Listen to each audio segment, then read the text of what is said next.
Bonjour, bienvenue dans votre chaîne Univers Mathématiques. Dans cette vidéo, on va travailler sur les fonctions primitives.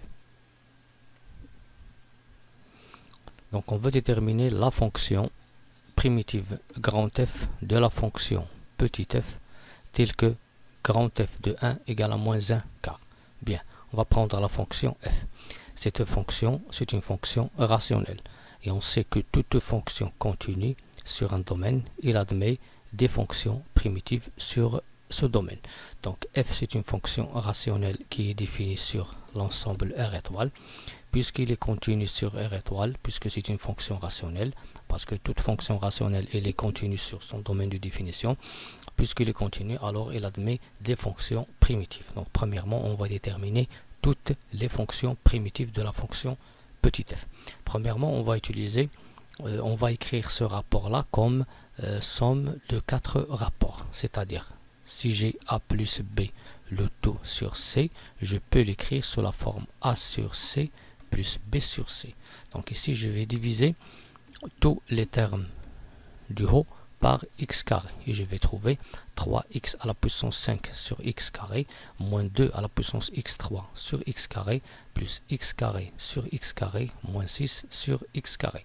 Après, je vais simplifier. X à la puissance 5 sur x carré, il nous donne x3. x3 sur x carré, il nous donne x. X carré sur x carré, il nous donne 1. On va trouver 3x3 moins 2x plus 1 moins 6 sur x carré. Après simplification, on a trouvé que la fonction f de x, maintenant, il s'écrit sous la forme de la somme de 4 fonctions. La première, la deuxième, la troisième et la quatrième. Pour la première et la deuxième, on peut dire que ce sont des fonctions puissance. Bien, donc pour donner les fonctions primitives de la fonction f, on va déterminer les fonctions primitives pour chacune de ces 4 fonctions. Pour la première, c'est une fonction qui est puissance. Donc les fonctions primitives de x à la puissance n sont quoi? Sont les fonctions x à la puissance n plus 1 sur n plus 1 plus constante. Il faut bien sûr faire attention parce que si on prend x à la puissance n, lorsque je prends n x à la puissance n moins 1, ici je parle de la fonction dérivée. Mais si je prends xn et je prends xn plus 1 sur n plus 1, ici je parle de fonction primitive. Donc ici j'ai x3. Ici le n c'est le 3. Donc les fonctions primitives de x à la puissance 3 sont x à la puissance 4. Ici j'ai 3. Donc 4 sur 4. Bien. Pour x, ici j'ai le x à la puissance 1. Si j'applique cette propriété, 1, ici je vais obtenir 2, ici aussi 2. Donc les primitives de x sont x carré sur 2. Je peux l'écrire moins 2 fois x carré sur 2. Pour les constantes, on sait que si on a A, un élément de l'ensemble R, qui est bien sûr une constante, alors les primitives sont de la forme AX.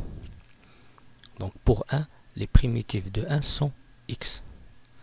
Pour moins 6 sur x carré, je peux l'écrire sous la forme moins 6 fois x à la puissance moins 2. Et bien sûr, trouver les primitives de x à la puissance moins 2, qui sont bien sûr moins 6 fois x à la puissance. Lorsque j'ajoute 1, je vais trouver moins 2 plus 1, je vais trouver moins 1 sur moins 1. Moins 6 fois moins 1, ça donne 6. X à la puissance moins 1, je peux l'écrire 6 sur x. Donc je peux écrire ici 6 sur x. Ou bien je peux traiter de la manière suivante. Je peux bien sûr déterminer les primitives de 1 sur x carré. On connaît les primitives de 1 sur x carré. Sont quoi? Sont moins 1 sur x plus une constante. Ici j'ai 1 sur moins 6 sur x carré, c'est quoi? C'est moins 6 fois 1 sur x au carré. 1 sur x au carré, c'est quoi? Les primitives de 1 sur x carré sont moins 1 sur x. Si je multiplie par moins 6, bien sûr, je vais trouver plus 6 sur x. Ici, on voit qu'on a des constantes. On n'a pas travaillé avec ces constantes. On sait que si on a k un réel, alors si je prends k f et je veux dériver k f, la fonction dérivée de k fois f, c'est k fois la dérivée de f. De même pour les primitives. Donc je peux fixer les constantes qui sont des réels, bien sûr les constantes avec un produit. C'est k fois f, comme 3 fois x3. J'ai déterminé ici les primitives et j'ai multiplié par 3. J'ai déterminé ici les primitives et j'ai multiplié par 2. Ici j'ai déterminé les primitives et j'ai multiplié par moins 6. Bien, après on va simplifier cette écriture, on va obtenir à ne pas oublier bien sûr la constante. Bien sûr, à chaque fois que je prends une fonction et je détermine les primitives, il faut ajouter une constante ici, etc. Et la somme de toutes ces constantes, je peux noter à la fin comme constante. Bien sûr, ici, on a déterminé toutes les primitives de la fonction petit f, qui est bien sûr maintenant 3 quarts x à la puissance 4 moins x carré plus x plus 6 sur x plus une constante. Bien, maintenant, notre question, on veut déterminer la fonction primitive qui vérifie f de 1 égale à moins 1 quart. Donc f de 1 égale à moins 1 quart, c'est-à-dire on va revenir à cette fonction primitive qu'on a déterminée. Et par cette fonction, l'image de 1 est égale à moins 1 quart. C'est-à-dire ici, on va remplacer x par 1. On va trouver 3 quarts fois 1 à la puissance 4 moins 1 au carré plus 1 plus 6 sur 1 plus constante égale à moins 1 quart. Moins 1 au carré c'est moins 1 plus 1 ça donne 0. 3 quarts fois 1 c'est 3 quarts plus 6 ça donne 27 sur 4. Donc on trouve 27 sur 4 plus constante égale à moins 1 quart. Donc ici on voit que lorsqu'on a une constante écrite ici, ça veut dire qu'on a plusieurs fonctions primitives.